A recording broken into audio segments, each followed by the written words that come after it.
po ako dyan, Drake. I mean, Mr. Wright. Kailangan ko rin po talaga ng trabaho kaya tatanggapin ko po ng buong puso ang trabaho na ito. Huwag po kayo mag-alala, magaling po ako sa ganyan. Hindi po kayo nagkakamali ng napili. Pagpapa-impress ko dito, napangiti ito. Kaya gusto kita eh, hindi ka bored kausap. Palagi may jokes na kasama. Tawagin mo nila akong Drake, magkasing edad lang naman tayo. Tsaka huwag ka na mag-post sa akin, hindi pa naman ako matanda. I am friendly with my employees. Sabi nito. Kung yun po ang gusto ninyo. Pero maging fair po ako sa ibang employees dito. Mr. Wright na lang po ang itatawag ko sa inyo. Nakakahiya naman po sa ibang employees. Sabi ko dito. Napangiti na naman ito. Anyway, thanks again for helping my dad last day. Walang anuman po iyon. Ano naman ang bag mo? Bakit may dala kang malaking bag? Tanong nito. Nakakahiya. Mga damit ko po. Pinaalis na kasi ako sa dorm ko. Hindi ko nga po alam kung anong kamalasan meron ako. Lahat ng dorm na tinitirahan ko ay pinapalayas ako. Kung hindi man, na-scam ako. Natawa ito. Ano kaya nakakatawa? Pero in fairness, gwapo siya. So, wala ka matitirahan ngayon? Sumeryoso ito. Napanguso ako. Yun nga po ang problema ko pero madali na lang po iyon. Makakahanap rin po ako mamaya pag uwi ko. Sabi ko dito. No, hindi mo na kailangan maghanap. Natigilan ako sa sinabi niya. Bakit hindi ko na kailangan maghanap, sir? I mean, Mr. Wright. Kasi simula ngayon, sa akin ka natitira. I mean, sa mansyon ka natitira. Kailangan kasama ka palagi ng pamangkin ko. Hindi nga ba, personal stylist ka niya? Medyo baduy kasi ang pamangkin ko pagdating sa pagpili ng masusuot everyday. Bigla itong natawa. But, bata pa kasi kaya hindi pa marunong pumili. Sabi ko dito. Ngumiti lang ito. Pero kailangan ba talagang doon ako titira? Hindi ko akalaing mapapatitig ako sa mukha ni Mr. Wright. Paano kung may balak pala itong masama? Hey, wala akong masamang binabalak sa'yo. Hindi ako pervert. Natatawang sabi nito nang mapansin niyang nakatitig ako sa kanya. Wala naman ako sinasabi. Depends ako. Sa mga titig mo nababasa ko. Ngumiti ito. So, let's go? Ihatid mo muna mga gamit mo at magpahinga. Baka mamayang gabi or bukas, mamit mo ng pamangkin ko. Actually, ayaw niya magkaroon ng personal stylist. But my dad, masyadong makulit. Kaya wala siyang nagawa, kundi ang pumayag sa gusto ni dad. Paliwanag nito. Ang swerte naman ng pamangkin nito. Spoiled sa lolo. So, shall we? Muli sabi nito. Sige po. Pumayag na lamang ako. Siguro naman hindi niya ako pagbabalakan ng masama. Mabait naman siya eh. Isa pa, professional kaya siya. Bakit naman ako matatakot, di ba? Oops, I forgot. Before that, sign the contract first, Miss David. Lumapit ito sa office table tsaka kinuha ang contract. 3 years ang contract. Wow, tama-tama iyon para makaipon ako. Sahod? 50,000 monthly. Nalaki ang mga mata ko nang makita iyon. Pinirmahan ko kaagad iyon at ibinalikan Mr. Wright. Binasa mo bang lahat ng nakasulat, Miss David? Nabasa ko po lahat, Mr. Wright. Okay, so let's go then. Tumango na lamang ako at saka sumunod sa kanyang palabas. Nagtinginan sa amin ng mga employees. Special? Narinig kong sambit na isang babae. Ako yata ang pinaparinggan niya. Hindi ba sa Irish yan? Siya yung kaklase natin sa Dixon's University. Palagi nagkakating classes. Same sila ng best friend niya. Sino nga ba yun? Bulong pa na isang babae. Kilala nila ako pero ako hindi ko sila matandaan. Hindi ko sila kilala. Ashley? Sagot naman yung isang babae. Naalala kong bigla sa Ashley. Kailan ko kaya siya makikita? Nakauwi na kaya sila galing sa ibang bansa? Huwag ka. Asawa na yun ni Mr. Anderson. Narinig ko naman na depensa ng isang babae. Marami rin palang chismosa dito. Na makalabas ng building, tsaka lang nagsalita si Mr. Wright. Nasa parking lot na kami at bubuksan niya na ang kanyang car. My employees seem to know you well, Miss David. Tanong nito. Is it true that you took cutting classes in high school? Nakakayaman pero totoo po yung mga sinasabi ng mga employees niyo. Sagot ko. Hindi ko akalaing matatawa ito. Good answer, Miss Irish. You're too honest. Hindi mo naman siguro gagawin yun sa work mo, di ba? Pabiron tanong nito sa akin. Hindi po. Good to hear that, Miss David. Irish na lang po, Mr. Wright. Masyado pong formal ang tawag niyo sa akin. Employee niyo lang naman po ako. Sabi ko dito. Okay, Sang-ayon din naman ito. Pinarurot nito ang kanyang kotse na makapasok kami at makaposto ako sa kanyang tabi. Dire-diretso na pumasok ang kotse sa loob ng malaking gate. Nang makababa ay sinuyod ko ang aking paningin sa buong paligid. Ang laki ng bahay na nasa aking harapan. Mas malaki ito sa bahay namin. Let's go! Napalingon ako kay Mr. Wright. Kalalabas niya lang sa kotse. Nauna ito maglakad sa akin. Tanong ko ang napakalaking swimming pool. May flower garden at sa kabilang side naman ay mga umbrella booth. Hindi lang pala iisang pool ang meron ng bahay na ito kundi dalawa. Nasa harap na kami ng malaking pintuan. Pinagbuksan kami. Nahiya pa akong makbang para pumasok sa loob. Napaawang na lang ang aking labi. Ipapakilala kita sa mga maids dito. Si Daddy wala dito, nasa US. Nagpapagaling kahapon lang umalis. Remember, we met yesterday? Tumungutang na lang ako. Wala pala dito yung tinulungan ko kahapon. Kaming dalawa lang nandito ng pamangkin ko at mga maids. And of course, mga security guards. Pero minsan lang din siya pumupunta dito kasi nga palipat-lipat siya ng pinupuntahan. Minsan pumupunta siya sa kapatid ko, sa daddy niya at minsan pumupunta dito. Kapag nandito si daddy, always yung nandito. Kaya ngayon bira siya dito. Pero kapag tinawagan ko yun at sasabihin sa kanyang nandito ng personal stylist niya, pupunta yun dito. Mahabang paliwanag ni Mr. Wright sa akin. Pero akala ko ba'y bata pa yung pamangkin niya? Ilang taon na po bang pamangkin niyo? 30 years old. Sagot nito. Hindi ko inaasahang ganoon na pala katanda ang pamangkin niya. Halos magkasing edad na yata sila. Nagtataka ka ba kung bakit halos magkasing edad na kami ng pamangkin ko? Hindi naman po. Kaagad na tanggi ko. Ayoko na magtanong pa, baka sabihin itong tsusmosa ako. Pinakilala niya rin ako sa mga maids at tinatid niya rin ako sa magiging kwarto ko. Aalis lang daw muna ito sandali para tawagan ang pamangkin nito. Third person's POV. Manang? Tawag ni Dustin habang pababa sa makintab na hagdanan. Habang pababa ay natanaw niya si Manang Isay na naglalakad papasok sa kusina. Napahinto ito sa paglalakad at tinintay siyang makababa at makalapit. Bakit po, sir? May borrow your phone? Natigilan si Manang at napatingin sa kanya out of curiosity. Kailangan niyang hiramin ang cellphone nito para malaman kung sinong tinatawagan ni Irish. Bakit niyo po hiramin ang cellphone ko, sir? Pangit po itong phone ko. Gusto ko lang malaman kung sinong tinatawagan ni Irish. Paliwanag niya dito. Kagad naman na kinuha ni Manang mula sa bulsa at ibinigay sa kanya. Ito po yung tinatawagan ni Miss Irish, sir. Mabuti na lang hindi ko po nabura. Okay. Binigay nito sa kanya ang cellphone at kaagad naman niyan tinawagan ng number na nasa call logs. Ilang beses niya itong tinawagan ngunit hindi sumasagot. Kinuha niya lang ang number nito at sinave sa kanyang phone. Ibibigay na sana niya ito kay Manang Isay nang maisipan niyang tawagan ulit ito. Ilang ring pa nang may sumagot. Hello? Boses ng isang batang babae ang sumagot mula sa kabilang linya. Hello? Mommy? Mommy? Hindi nakasagot si Dustin habang pinapakinggan ng boses ng batang babae sa kabilang linya. Ito kaya ang sinasabi ni Irish na inaanak niya? Tanong ng isip niya. Magsasalita na sana siya nang marinig niyang nagring ang kanyang phone. Kinuha niya ang kanyang phone sa bulsa at sinagot ito. Nang balingan niyang screen ng phone ni Manang Isay ay wala na sa linya ang batang babae. Binalik niya kay Manang Isay ang phone nito at saka niya sinagot ang tumatawag sa kanya. Yes? Sagot niya sa kabilang linya. Ang tito niya ang tumatawag sa kanya.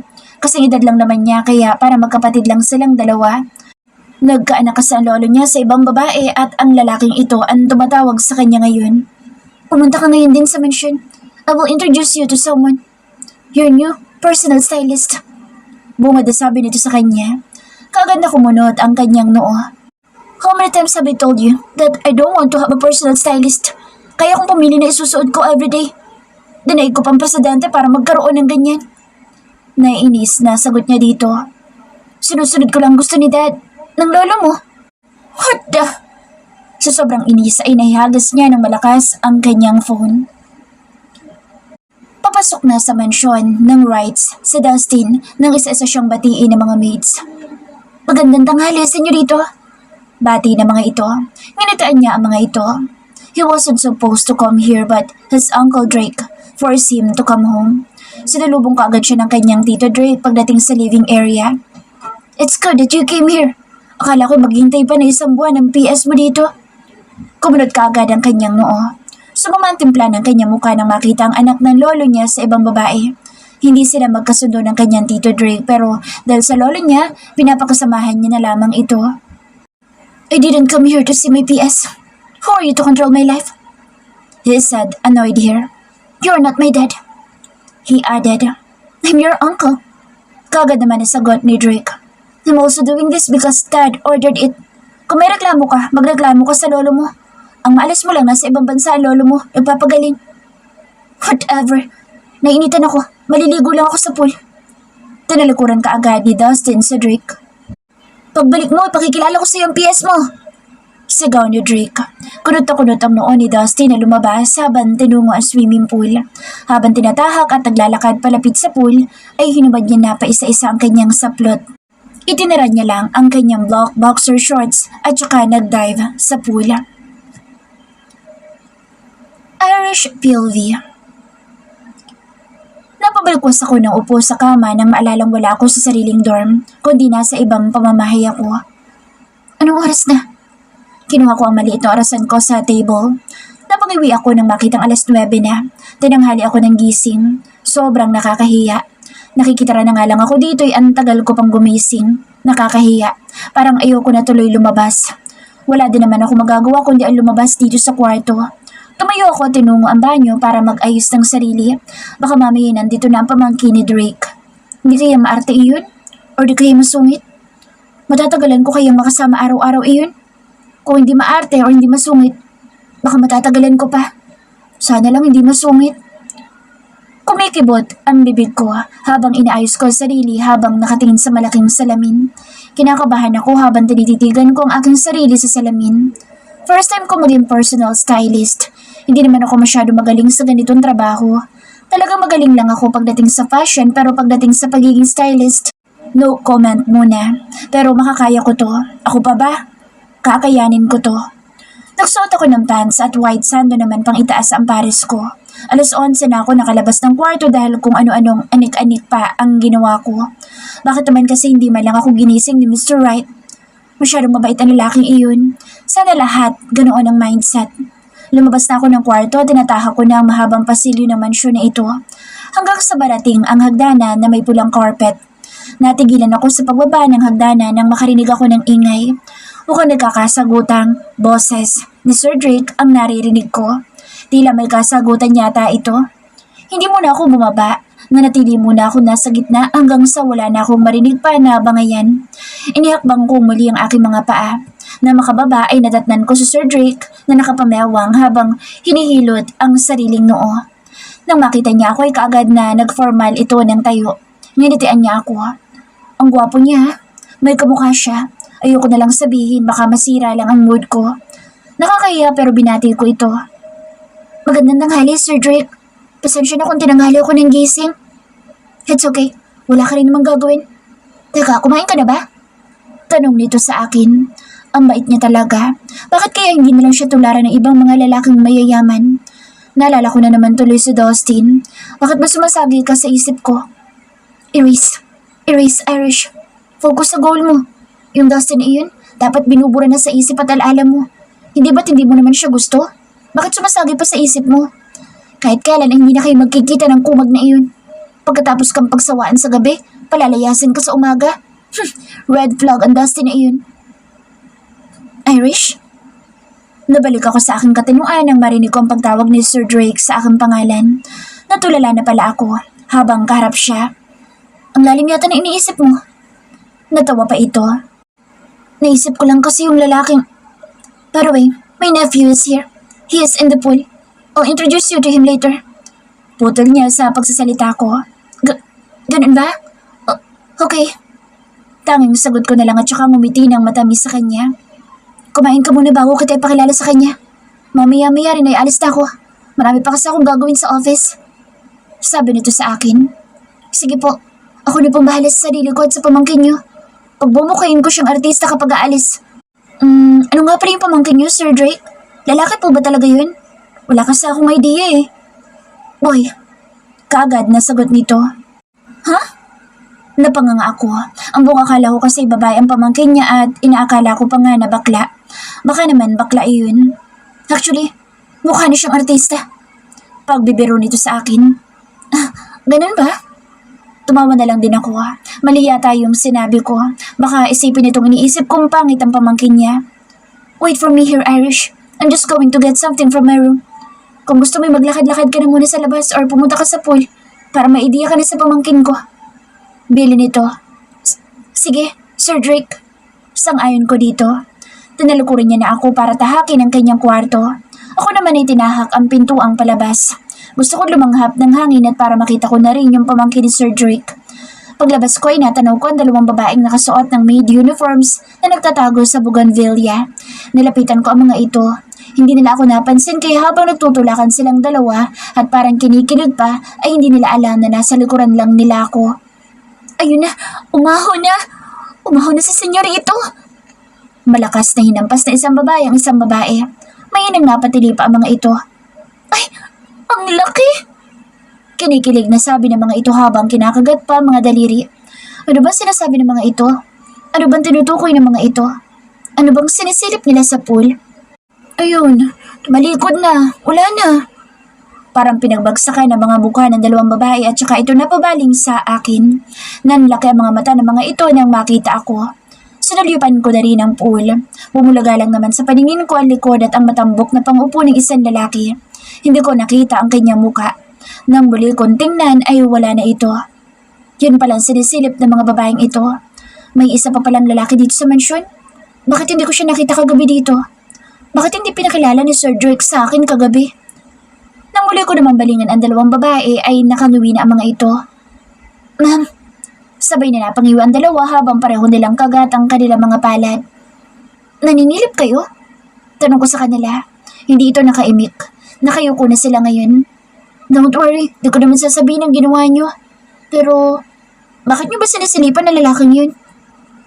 Ang gwapo kasi. Tsaka nag-iisa siyang apo na may-ari nitong mansyon.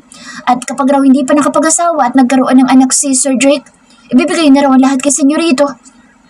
Sinisilipan niyo ba ako? Natigilan ng isang babae na biglang magsalita si Dustin sa aming likuran. Senyorito? Gulat na sambit ng dalawang babae.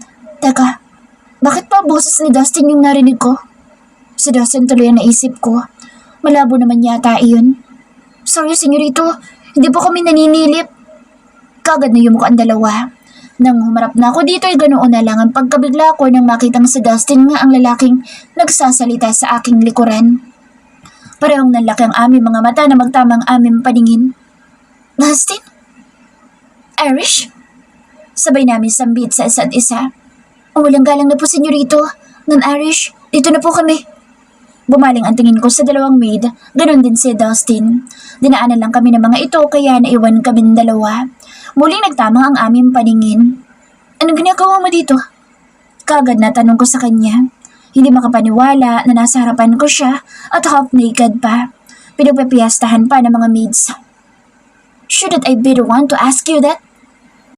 He frowned. I was confused. Bakit nga ba siya nandito? Nandito lang naman ako dahil hindi ko na ituloy ang sasabihin ko nang bumaba ang tingin ko sa bukol na nasa pagitan ng kanyang mga hita. Yung bukol mo, ikalma mo. Kaya ka binubusuan ng mga beads dito. Pagtataray ko sa kanya, ngumisi ito. It's not my fault that I'm gifted when it comes to the lump you're pointing at. He gave me a playful look. Nagkita na pala kayong dalawa. Bigla na lang nagsalita sa likuran ni Dustin si Sir Drake. Napalingon doon si Dustin. You know each other? Kunot-kunot ang noon na tanong ni Dustin kay Sir Drake. Of course, she's your new personal stylist. Paliwanag ni Sir Drake. Yun ang hindi ko inaasahan. Si Dustin? Si Dustin ang magiging boss ko? No. Magkakilala na ba kayo? Tanong naman ni Sir Drake sa amin. Napayuko ako. Hindi rin sumagot si Dustin. If you don't know each other yet, I will introduce Miss David to you. Nakangiting sabi ni Sir Drake kay Dustin. No need. I don't want her to be my personal stylist. Walang ganang sabi ni Dustin. Kung hindi mo gusto maging personal stylist si Miss David, anong gusto mo? Maging asawa si Miss David? Paberong sabi ni Drake kay Dustin. Kagad na patingin sa akin ang loko. Well, there's nothing you can do. Miss David has already signed a contract. Sagot naman ni Drake. Sinabi ko na ayoko maging PS ang babaeng yan.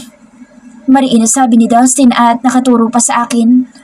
Ano bang ayaw niyo sa akin? Samantalang may gustong-gusto niyang kasama ako.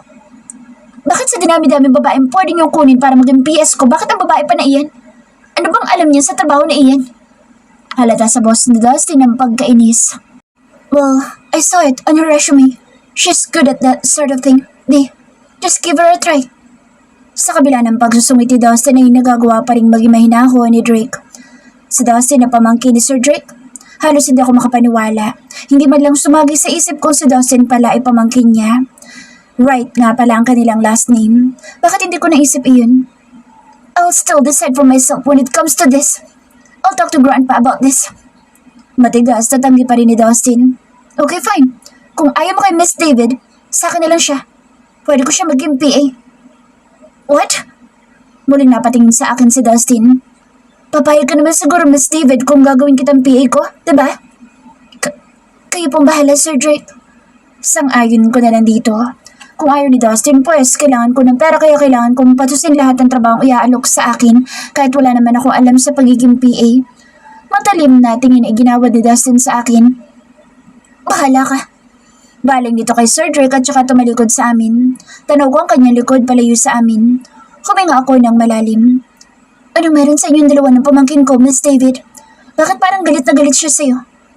Baling sa akin ni Sir Drake. Hindi ko alam kung ano yung sasagot ko. Wala naman po. Nagalit na lang po siya sa akin. Ayokong sabihin kaya lang naman siya galit sa akin dahil sa hindi ko pagsupot sa kasalsana namin noon. So, okay lang ba sa'yo na maging PA kita? Pero paano po yung PA niyo, Sir Drake?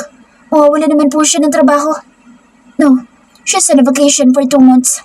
Uuwi siya sa probinsya. Tama-tama pala, maghahanap na rin ako ng pamalit sa PA ko. Kaya ikaw nalang ipapalit ko pansamantala. Sabi niya sa akin. Pansamantala? Tila nalungkot ako dahil pansamantala lang ang trabaho kong iyon. Pagkatapos ng 2 buwan, wala na akong trabaho. Magbihis ka na, Miss David. Isasama kita sa office ko. Ipapahatid ko sa kwarto mo magiging uniform mo. Sabi nito sa akin. Sige po, Sir Drake. Salamat po kasi kahit papaano po meron din po akong trabaho kahit hindi ako tinanggap ng pamangkin niyo. Sabi ko dito. No problem, Miss David.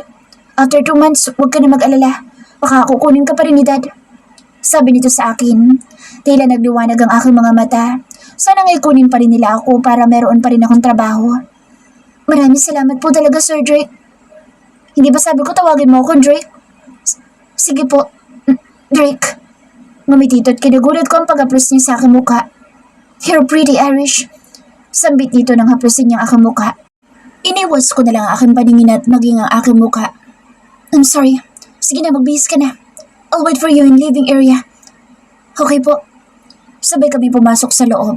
Napaiwan sa Drake sa living area. Ako na may umakyat na tinahak ang naging kwarto ko. Nasa pasilyo pa lang ako nang matanaw ko si Dustin. Mismo sa pintuan ng kwarto ko nakatayo at tila hinihintay niya talaga ako. Hindi ko na lang ito pinansin. Dinaanan ko na lang ito at pinihit ang pintuan ng kwarto ko. Nabigla na lang ako nang may humawak sa kamay ko. Napatingala ka agad ako. Si Dustin, hinawakan niya ang kamay ko. What relationship do you have with my uncle? Mas lumapit pa ito sa akin. Napaatras naman kaagad ako kasabay ng pagkunot ng noo ko. Relasyon? Anong sinasabi mo? Did you think I didn't see him caressing your face? He told me emphatically. I closed my eyes and let out a breath before I faced him. Masama bang haplusin niya mukha ko? Nanlaka ang mga mata ko nang bigla niya nalang kinuyumbos ng halik ang aking labi. Mariin pa nitong hinawakan ng aking panga. Habol, hininga ako nang pakawalan niya ang aking labi. Bakit mo ko hinalikan? Inis na sigaw ko sa kanya. Sa halip na sagutin ang tanong ko'y muli niya na naman akong hinalikan. Sa pagkakataong ito'y naging mapagparusa ang kanyang halik. Mariin niya na rin pinisil ang aking panga kasabay ng pagkagat sa lower lip ko. Napasigaw ako kasabay ng pagtulak ko sa kanya.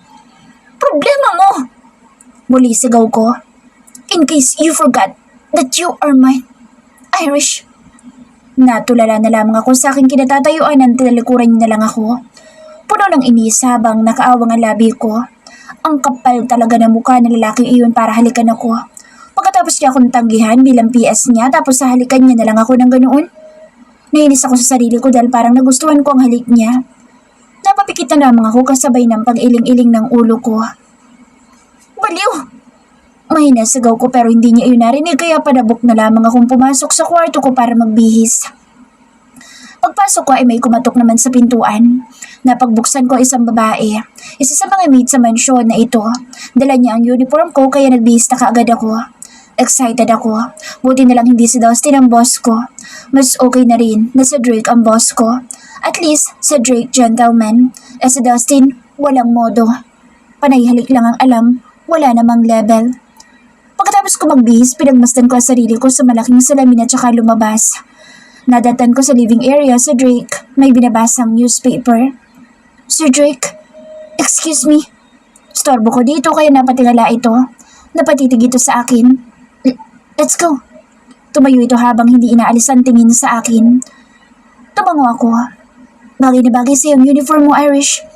Mas lalo kang gumanda. Komento nito. Bigla akong nahiya. Salamat. Namula yata ang pisngi ko. Ang ikinabigla ko nang ikinawit nito ang braso sa aking braso. Sir Drake. Napatingin ako sa braso naming dalawa. Kaagad naman niyang pinaghiwalay ang braso naming dalawa. Sorry. Napatingin na lamang ako. Palabas na kami nang biglang may magsalita sa aming likuran. Hindi mo pwedeng gawing PA sa Irish dahil pumapayag na ako maging PS ko siya. Sabay kaming napalingon ni Drake. Sa Dustin, seryoso ang mukha habang nakatingin sa amin. What made you change your mind? Takantaka na tanong ni Drake. Do I even need to tell you what changed my mind? Sagot nito kay Drake at saka bumaling sa akin. You'll start your job tomorrow, Miss David. From now on, you are my personal stylist, not his personal assistant. My lips parted. Akala ko ba'y ayaw niya? Hindi ko talaga maintindihan ang kumag na ito. Mas gusto ko maging personal assistant ni Sir Drake. Sagot ko dito. Ayoko manahimik na lang. Mas lalong kumunot ang noon nito at naging matalim ang mga tingin sa akin. Mas gusto ko na lang makasama araw-araw si Sir Drake kaysa ang makasama siyang panay galit lang naman ang pinapairal niya kapag kaharap ako. Kaagad na lumapit si Dustin sa aming harapan. Whether you like it or not, you will work for me, not for my uncle. Dumiin ang pagkakasabi niya. Now, follow me and pass your resume. I want your complete information. I want truth, nothing but the truth. Only the truth, Miss David. Maotoridad na utos dito habang matalim pa rin ang mga tingin nito sa akin. Napalunok na naman ako. Bakit kailangan ko pa magpasa ng resume? Tumalik ko dito na parang sure na sure siyang susunod ako sa kanya. Binalingan ko kaagad si Sir Drake. Napailing ito habang tanaw ang paglakad ni Dustin palayo sa amin. He changed his mind that quickly. Iiling-iling na sambit nito. Where's your resume? Tanong kaagad ng kumag na ito pagkapasok ko pa lang sa library. Sinamahan ako ng isa sa mga maid dito. Hindi kasi kaagad ako sumunod kay Dustin kaya pinatawag niya ako at pinasamahan dito. Wala ko resume. Kunwari ko lang. Ang totoo kasi ayoko ibigay sa kanyang resume ko. Nakalagay doon si Danica bilang daughter ko at baka makita niya. Magtatanong pa. Anong ginagawa mo dito kung wala kang dalang resume? Seryosong tanong nito sa akin. Kung pwede lang tusukin ang mga mata nitong nakatitig sa akin, ginawa ko na eh. Nakalimutan mo na ba? Ikaw yung nagpasundo sa akin sa maid. Kagad namang nagbago ang aura niya. Na-realize niya siguro. Okay. Umayo siya ng upo habang sa akin lang nakafocus ang kanyang mga paningin. Umupo ka. Tinuro niya upuan sa kanyang harapan. Naglakad naman ako at lumapit sa kanya para umupo. Tumikim ito bago muli nagsalita. Your full name? Tanong niya sa akin. Hindi ba't alam mo na ang full name ko? Inisasabi ko sa kanya. I wanna hear it from your mouth, Miss David. Seryoso pa rin na sabi niya. Wala ko nagawa kundi mapakamot na lang. Pinaglalaruan ako ng lalaking ito. Sasakyan ko na lang ang trip niya. Irish David. Sagot ko. Describe yourself, Miss David. Kagad na tumaas sa mga kilay ko. Pati ba naman iyon, kailangan pa? Nakikita niya naman ako ngayon sa harapan niya. Tumikim naman ako. Kailangan ko pa rin sagutin ang tanong niya kahit alam kong pinaglalaroan niya ako nitong kumag na ito. Maganda? Maputi at sexy? Taas noon na sagot ko. Kaagad niya sinuyod ang kabuuan ko. Huh, really? Habang sinusuyod ako ng tingin. Yes, Mr. Wright. I am confident in my answer. Bahagya siyang natawa. Okay. Proceed to next question. Sabi niya habang pinaglalaruan ng kanyang daliri ang kanyang panga. What is your favorite color? I mean, anong kulay ng pante na suot mo ngayon? Halos mabulunan ako sa sarili kong laway sa tanong niya. Ano? Bakit kailangan pa yan? Ano to, autograph? Wala naman sa resume yung kulay ng panty. Inis na sabi ko sa kanya. Okay, kung ayaw mo sagutin, you can go home and find another job. Etya naman talaga.